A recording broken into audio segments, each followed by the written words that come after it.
So, my name is Julia Pescu. I'm from Volodimir, Romania. I want to know what kind of military support did you receive from Romania? Did you get from Romania by now? And what kind of military support do you expect more? Because you said the Counteroffensive that you need air defense systems. Yeah. What kind? What kind of air defense? No, what kind of military support. So, yes. totally. So, first of all, that we spoke about the citizens package from Romanian government to support Ukraine on the battlefield. We are very thankful to, first of all, like you said, the first conversation with the people. So thank you, people of Romania. First of all, you have to know that you decide how to help Ukraine, like in all the countries in the world, because the government, the leaders also looking how society do they support or not. And your president, I'm very thankful, your government, and I'm thankful because they are basing on your support. So I'm very thankful that you built so strong support to Ukraine. I'm thankful. About military, because support is different. About the military. Today, I said one thought that I want to just to repeat. It wasn't public. I said that when we speak about support, when we speak about the military support, the president, especially of the country which is in war, I have to concentrate on the battlefield with my team, government, etc. Everything from economical to defending industries, institutions have to concentrate on the battlefield. We do not have time to think about all the problems. And at the very beginning, some countries, including Romania, that's what I want to say thank you about. You helped us with our people.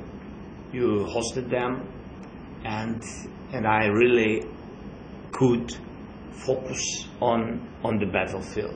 That's why I said that military support it's very different. And when you are in war, you understand it's not only about weapon. Yes, it's about sailors for army. It's really difficult position because nobody from our partners helped us with the sailors. It's understandable. I'm thankful for everything we've got because it was difficult to be alone. Because first days we've been alone and without any weapon from, mostly from the wall. But again, I'm thankful that we've got. So it's difficult to be alone. So the part of this support was the hosting of our people, refugees, and I'm thankful for this. The second, when you managed this, sorry that I'm using such word, this problem, but that is the challenge, yes? So after that you have to look at the battlefield and think what you need, because the deficit in every direction, everywhere, because you are against, not we are against, Russia was against us, but we defended against this such big army. Motivation is great, we had it and we have it, but it's not enough. So that's why when I said that we are thankful for 16 packages, it doesn't matter what is there. 16 packages is the second moment, it's the signal. You give it, you gave it. It's so important because you continuing. It's not like, sanctions, and after that some countries, okay, we did our work. No. You did nothing because one package of sanctions, nothing. Now we have 11 and 12. We will think about another packages, and now it's more slow and difficult. So those facts that Romania gave us 15 packages already, that's very important. Now what we need, I will not share with you what we've got. I think you know it. During all this period, we had some really important artillery rounds, which been the biggest deficit. in the Europe, because we are not the country of NATO. That's why we didn't have at the very beginning of the war any Western kind of weapon. It's true. Then we began to change when we united people, societies, and people from the world. Then we began to change some weapon to another Western kind, etc. So you helped us with some artillery, which was very important for us because of the deficit. One more point about air defense. It was tragedy last winter. How to manage it, everything. It's all about not me, about all the team. It's all about people, how they tried to manage with everything, with children, to cook them for children, to cook them at night, because during the daytime we didn't have light, and etc. So it was biggest challenge what we really had, blackouts without any light during days. So, but we are okay. I mean, I'm not crying. we are strong people, and I think you understand it. And during this period, all the things what we needed, it was transformators and different things for energy, and of course saving energy network. It was air defense systems. And in this case also we worked, and today we had also one decision, some very important issues what we need. The question is, can you give us more? If that is the question, you decide. I mean, that you decide. Do we have enough? No. But I'm not asking place or something. I think you understand. When we speak about air defense, it's, there are a lot of challenges. What we have: winter, energy, hospitals, kindergarten, schools without light or with light. Yeah, and you see, I'm not even speaking about that we have humanity losses, because this is the war, and it's understandable, and it's biggest tragedy to lose the people, the best what we have. So, but anyway, that is the result of the war. I'm speaking about how to manage this winter, not to lose the motivation of people to work hardly. We have to work hardly to pay taxes, and these taxes we spend on sailors for our army. That's it. So if Romania, that what we spoke about, can help us with air defense, yes, it will be great. Romania is the part of NATO. That's why you understand that you have some kinds of air defense, what we don't have or don't have enough, because we are not the country of NATO. And that's why we're addressing this message to all the countries of NATO, including Stoltenberg, including Biden, including G7, and all our partners, neighbors or friends. Sometimes neighbors are not friends. Yeah. Mr. President, I'm Ramona Avramescu from the National Romanian Television. Let me say welcome to Bucharest, and thank you for addressing the Romanian public through our channel. You speak about support and you constantly ask for it, but many countries in Europe prepare for elections, or some of them already held them. We have in Slovakia a politician known for his former pro-Russian attitudes, now is Prime Minister. In Poland, the politics towards Ukraine pretty much shifted on the context of the electoral campaign. And here in Romania, two parties that oppose helping Ukraine and also Moldova are constantly raising in the polls. I think some of these people protested today against your presence here. Are you worried about this wave of populism? Do you consider it to be representative for Europe, for Romania, for other countries? And what would you say directly to the people tempted to vote for such politicians? People can vote, and they are very free, and they are free to vote one or another people or party. That is a democracy. Just it's a little bit strange when you want to be in EU, to have common values with EU, to be in NATO and say, yes, we've got it, we are in NATO, we are allies. It's very strange to support Russian narratives, because you can't mediate. You can't be supporting Ukraine or supporting Russia. So that is the choice. That is normal that you choose some side, but it's not truth. It's not honest. When you want to be in EU, to have everything what is with EU connecting, yes, to be NATO, to have Patriots, F-16, F-35, you produced it. No. What did you do for this safety shield? Because I know the price of this shield, because we're in the war. The price is people losses. When I say you, I'm not about you, yeah? Okay. Absolutely. So I mean that these people, though, they can't understand the price, what they have. The price of that thing they have.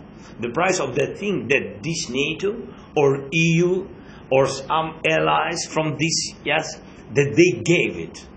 Really gave technologies and etc. We are not in EU, we are not in NATO, and we understand the price. The price, this war.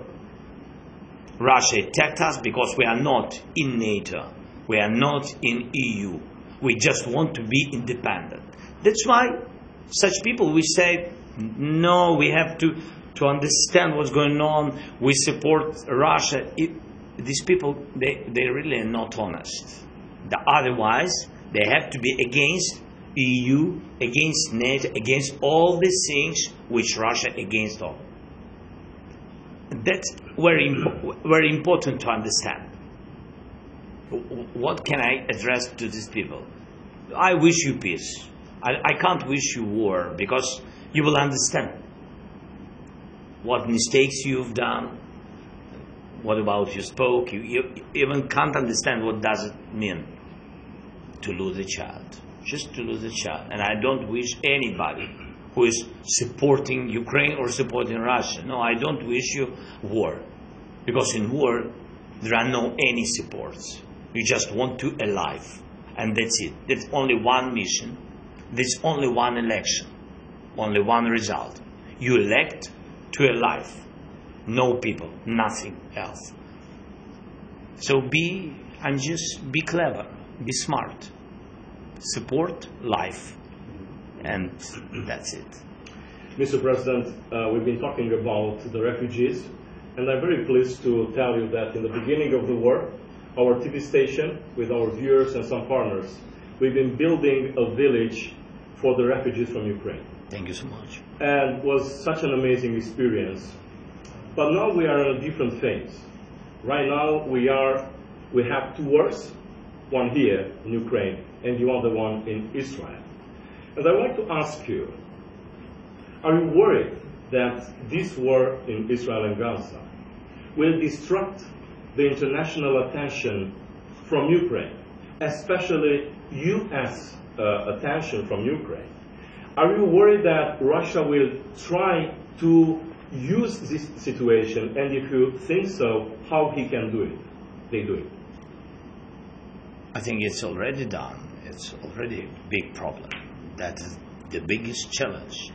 You can't focus on many challenges. You have to focus on one, decide it, then another, etc. Otherwise, you will divide your help, support, money, military, human, political, economical support. You will divide it on the number of challenges you have. It's understandable. It's like on the battlefield. You can't open many fronts. You can't, because you don't have enough people, enough troops. Yes, so that is understandable. That is one of the, it's not the first problem of this war, of Israel's tragedy. Of course, the first problem, that is the strategy on the territory of Israel. That after everything we have, after everything we had, people are not enough. People love this blood and etc. So they can't come. This is the problem. And the problem that the sponsors or donors, the nations, to such aggressions or tragedies or such wars, the same people. I'm sure, the same countries. And one of the reasons to do it, of course, as a result, maybe not the first, but one of the reasons is to divide the focus, of course. And do you think, talking about Israel and what is happening there, do you see the same hand? Do you see an Iran hand or Moscow hand back in this conflict? I think some of officials, of Iranian officials, they supported the situation. They supported it officially. Of course, they are on that side. And I said, today I had some questions from some of the journalists in Romania. He asked, what do you think about the Russia? Or, yes, but read what's going on in social media. Just read. Russians are happy. People are dying. Somebody is killing. Children are stolen children in Israel. They're happy. So what does it mean? They support or not? Do they really prepare this operation or not? What is the difference? I can't understand. If you support the war, you are in war. But having this new war in Israel, do you think that Ukraine will get less help from United States or European Union? Увага. No. Увага, як буде? Attention. Less attention. Of course. It's understandable. Because in Israel, also people, also children, also big challenge. Of course. It's understandable. So we are not fighting for support not to give Israel. That is, you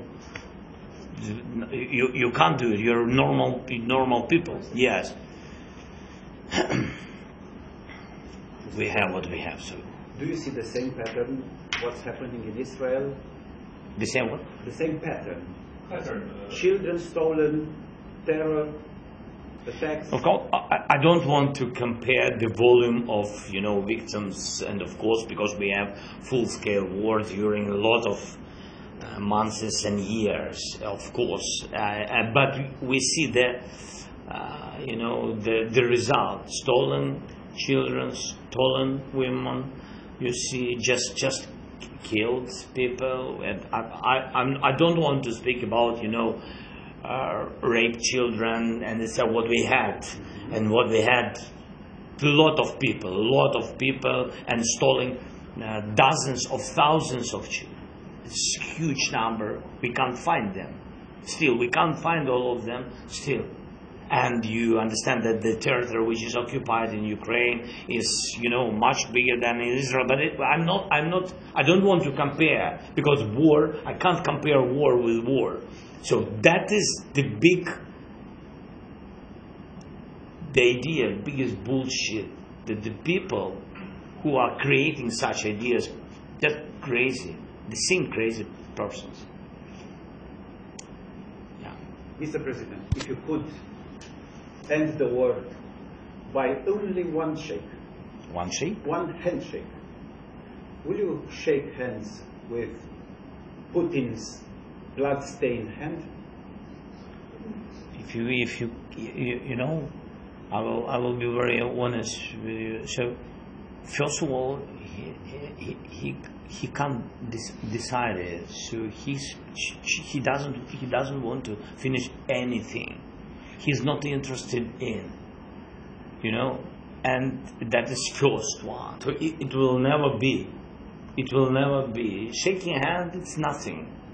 Nothing. If you want to stop the war, you will do everything to stop the war.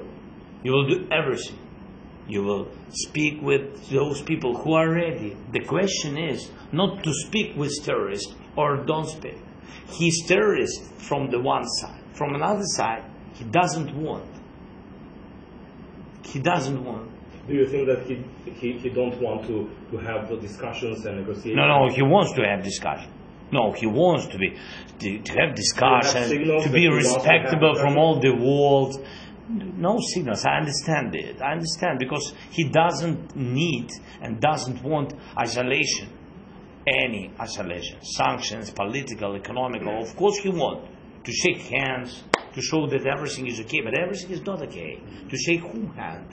He's for today. He's not. He's not a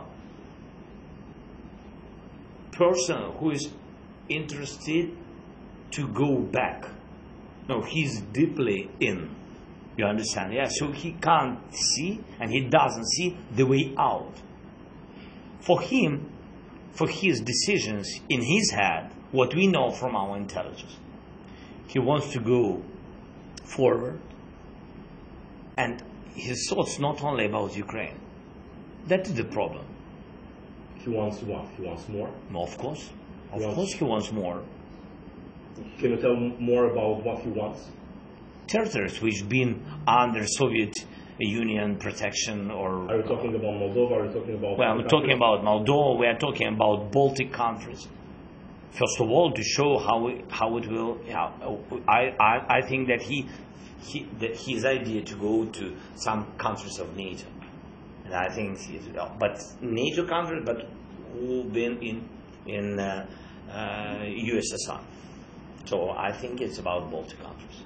Being the first conversation with the Romanian people through media, we have a vast majority of people here in Romania who support your independence. 64% in the last poll say the war should end by complete withdrawal of Russian troops from all your territories. But we have a minority who thinks, in the same poll, you have to make concessions to the invaders. What do you say to them?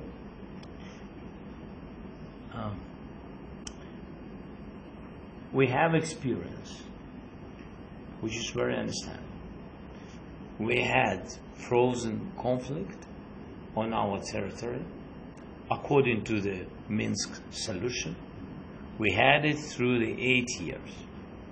Nothing happened. Nothing. They didn't want to manage anything. Exchanging of people, prisoners, warriors, it doesn't matter for them. Warriors or just political or just journalists. They didn't want to give us just journalists. So they want nothing. Frozen conflict for them is okay. So to put them out, all of them, there's only one way. One way. Because I can't find another way. Because we had, again, I'm sorry that I'm repeating it, we had such experience, the frozen conflict on our territory, and they didn't want to do anything. They just used this time to prepare more. To prepare more, to do everything for collect, to collect the artillery, rounds, and tanks, armed vehicles, etc. Everything, not to spend them. Because during the war, slow, quick, doesn't matter. You spend a lot of ammunition. Now they do this. 10 times more than we. 10 times more than we each day. If we're speaking about artillery rounds.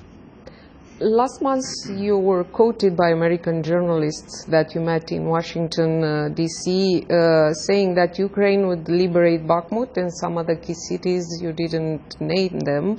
2-3 weeks from that moment, can you tell us what's the progress of the Ukrainian armed forces on the front line, and what are the perspectives? When we're speaking about Bakhmut, you have to know not changing the sense of these wars. When we're speaking about Bakhmut, there is no Bakhmut. Nothing. Nothing. No people. No buildings. Nothing. They destroyed it, everything. 100%. No one, цілий, як сказати, цілий? Intact. No one intact building. Nothing.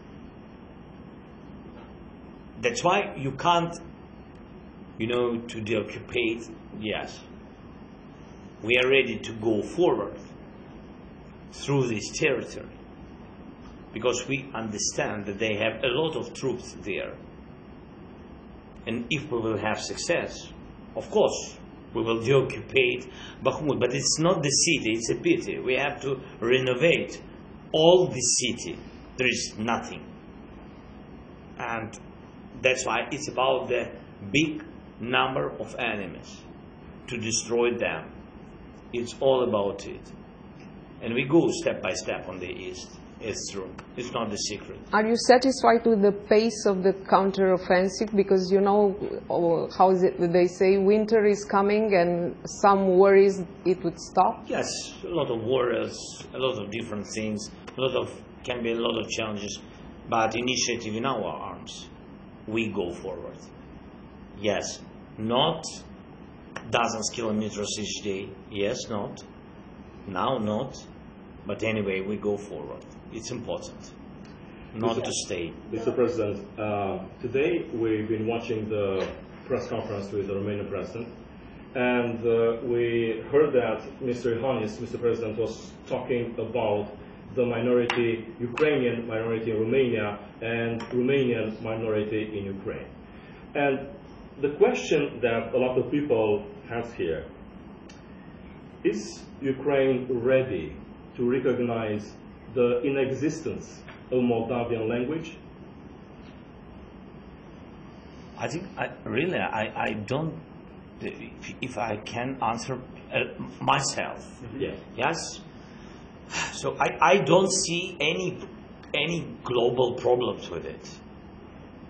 Yes, really, I don't see any problems with it. For me, it's not the problem. I understand. Moldova is not saying that Moldovan is still a language. I mean, not even Moldova. No, I understand. And I understand that for me, again, this is not the problem. That's the first. That's why our government will meet on this issue and will decide this question. And they will meet in 1-2 weeks. I don't remember. That's the second. So my pushing is to decision that we want to have strategic partnership. We want to decide all such problems. Sorry that I will say all such little problems, because during the war you understand that it's not the problem. I think so. But there is this thought, what I want just to mention. They have to find decision, and I'm sure that they will find. And I'm sure that everybody will be happy. But what I saw so many times during this period, Russia takes any question, any political question, especially with minorities, with language, with a lot of things. Do you think really that we had problems with Russian-speaking people on Donbass before the war? No, we had nothing. Now they killed almost people in Donbass, in Kharkiv, on the east, where a lot of Russian-speaking people lived before. Now they killed them, but they said that we managing the big question that people from Ukraine which spoke Russian, that they have big problem, they can't speak Russian. So all these questions with language, with religion, with minorities, Russia, if they see, they disinform me, they have big informational influence by fakes, by other things, and they're raising up and want to hit people. Now, what I said, my point of view, that they have to decide, the governments will decide this problem, but please, look only on one thing, not to give any possibility to Russia to hit and to disbalance the situation in Ukraine, because I need unity. That's what I said. I need unity. And the governments, they will sit and they will find solution, I'm sure, because we are on this side. What have you decided about the transit of the Syrians from Ukraine to Romania? you talked about this issue with President Johannes. Transit? Grains. The grain. The grain. The grains. The grain, yes. We work on it. It will be open in the closest days. The new route through Moldova to Romania ports. And that was our proposition. And I'm happy with this idea. And I'm happy that Klaus supported this position. And I'm happy that Maya supported this position. And EU, Ursula also. That idea will open and give possibility. First of all, will connect us, because three of us will be together in such big platform. The second, jobs for everybody, from Ukraine to Moldova and to ports to Romania, and of course EU will think how to manage and maybe to double facilities in Moldova, in Romania, and I think in some investment for this also. I think that is very good idea. Yes, it will work. It will work after the war and with other products, and it will work not only to one way. You have to understand that is great. I think route of transit. It will work both ways. It will important for us to import also, so we use it. Mr. President, you have two kids. Yes, I have. Alexandra. I'm not sure that my daughter is a kid. She's 19, so she's a lady. Still a kid, you're a kid. Your take. Yeah. If you say it's a kid, it's a kid. Yes, okay. Okay. And Russians made you their number one target. How do your kids cope with that? We never spoke about it. Never. Yes, because they smart children. Sorry that I'm speaking about my children in such a way, but they understand what's going on. They understand all the risks, and they understand all the challenges that we have. It's the same like unity in the world against the enemy, the same in family. So we unity in family against any challenges. Only such way we can manage it, survive. They understand, and I see these answers in their eyes, of course, but we never speak about it. I think that they don't want me to be upset, that I will be thinking not about, that not only about Ukraine, that my thoughts will be in family, and I will think that we need to save, and so they help me with it. Helped a lot. We saw your wife, she was asked by the press if you are running again, and she was saying that she's worried. Are we going to run again? No, there are no elections in Ukraine. No elections. Okay. So if elections will be in 2024, it can be really through the constitution of Ukraine. Of course, if we will not have possibility, there will be not elections. But if will be some possibilities for this, I think we have to do it. Yes, but and you'll run.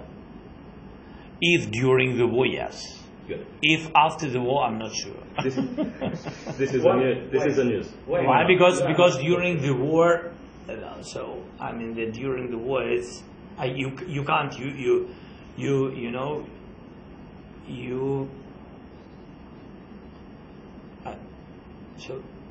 I can't find an English right word. So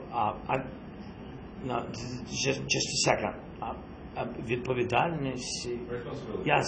So that is my responsibility, and to manage, and my kids also. But my kids also, they are Ukrainians, and that's why we are in Ukraine, and that's why it's our responsibility to be in Ukraine, to fight, to learn.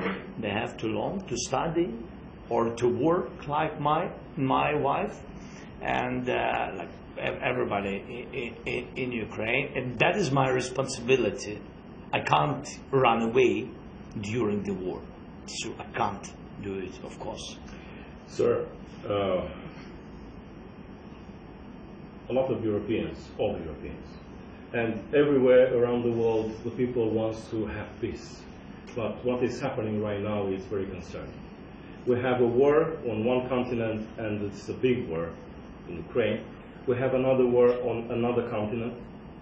So the people are asking, and this is one of the major questions these days, are we going, the world is going to face another global war, another global conflict.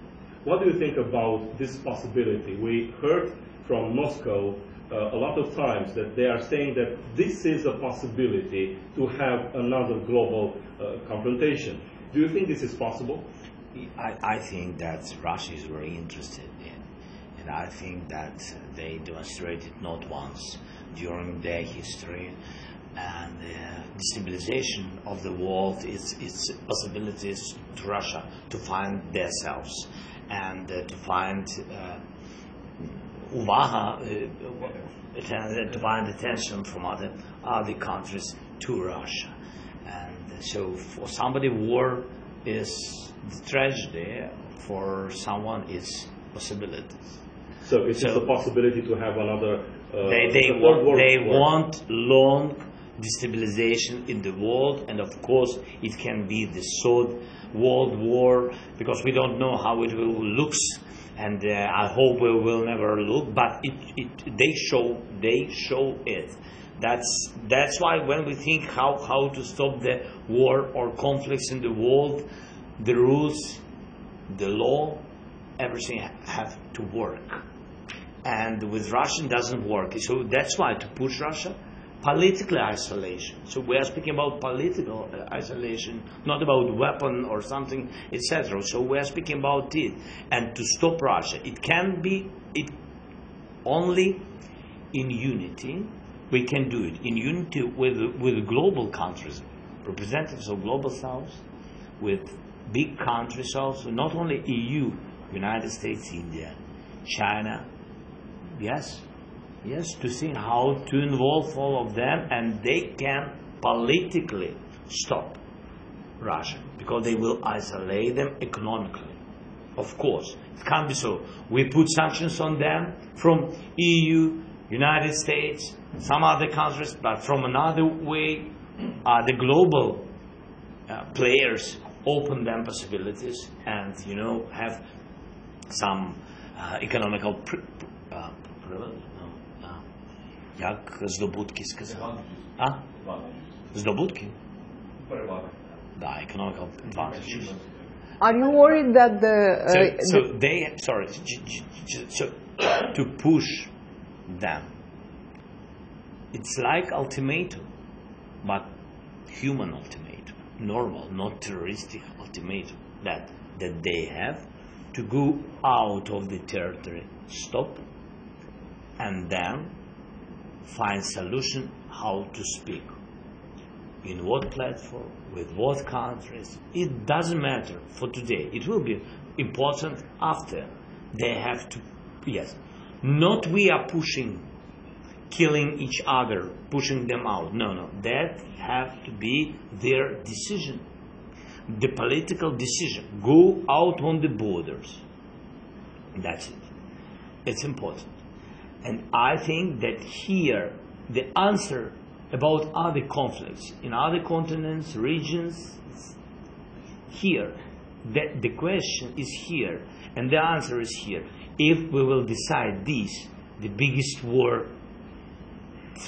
on the European continent in Ukraine, if we will decide this, the rules will be the new infrastructure of security. It will be here. We will find solution.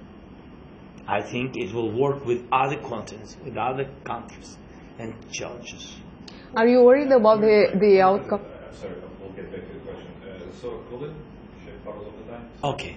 Okay, we'll have two more questions, okay? This one and one. Okay. Because it's Are 40 you minutes already. are you worried about the outcome of the? Sorry. Are you in any way worried about the outcome of the presidential elections in the United States next year? Do you think it could change the involvement and the amount of aid that the U.S.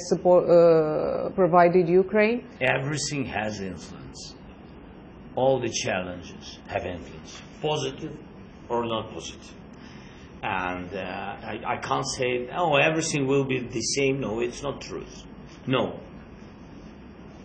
Of course. I don't know how it will be. I don't know who will be. And that is the decision of American people, of course. But No. you'd think that Donald Trump would change everything that United States No, did? he will change. So I'm not sure that 100% everything will be changed, and it can't be or so. in a because bad way. Because there are institutions, there is the politics and policy, there is a vision of United States, and what is important, the society. So just general Americans, they have their vision, values, and that's important, very important. Even if you have some, radical changes, if you want to do something like this, people will stop you. Maybe you will manage something, but people will tell you.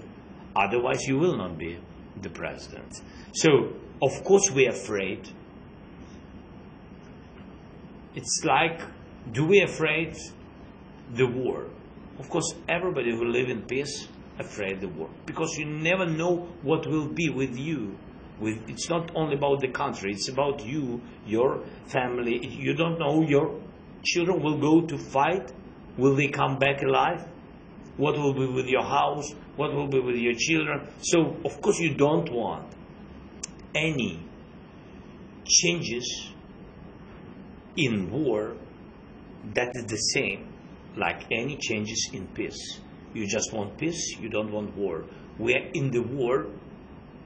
It's difficult period, very difficult for us, tough, and we manage with all the world, and you see how we do it, and it's difficult, and that's why we just did a lot of work with the United States. We just did it during these 2 years, and of course, if something will change, of course, we're afraid.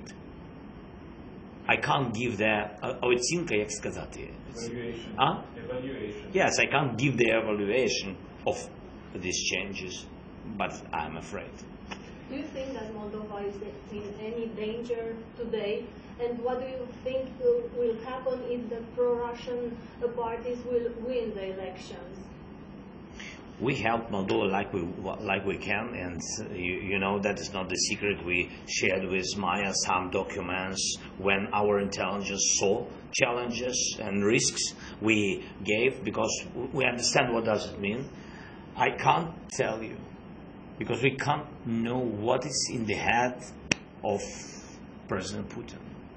So we just have to, to see everything, to look very seriously. Of course, Moldova, one of that countries where they can blow the situation in because of the historical influence of Russia and Soviet Union on this country. But when do you think this war will be over, and how? This war in Ukraine? Yes. Your war. When?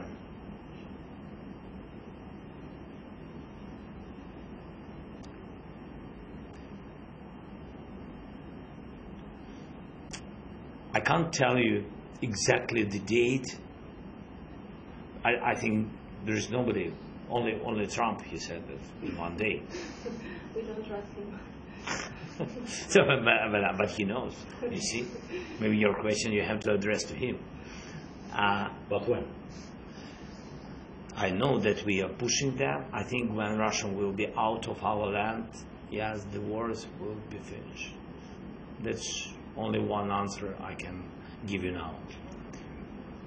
I think I know when but I can't share with you this. But we hope, we think. Speech. So, Prime Minister Netanyahu was saying that what is happening right now in Israel is just the beginning. I mean, the answer of Israel for the terrorists. If you will use something like that, is the beginning, is the middle, or we are close to an end? Do we have something to give us a perspective of time when the war will be? This is the last part of this war in Ukraine. Yes, of course. We are not in the middle of this war. Yes, we are not in the middle of this war. But it's not about the dates. It's about something another. It's about what was the first period was the occupation. The second part was to stop and to have initiative, to take this initiative, because even last autumn when we had success in Kherson and Kharkiv region, even last year when we had success with operation, we on the east we moved very slow back. We moved back. Yes, day by day, yes, a little bit, 100 meters, 200 meters. Looking at our territory is nothing, but you know this moral situation that you are moving back, that they have this pushing us, right? They have this moment of pushing us.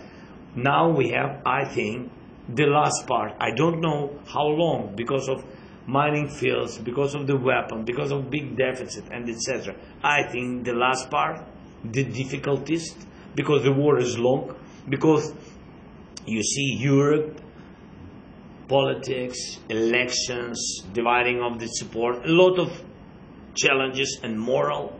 You are not at the beginning of the war in another spirit and etc. So I mean that is the last part. We have to do everything for that thing. That the last part will not be longer than the first two. That's what we need to do. It's only in unity we can do it. Thank you so much. Thank you so much. Thank you.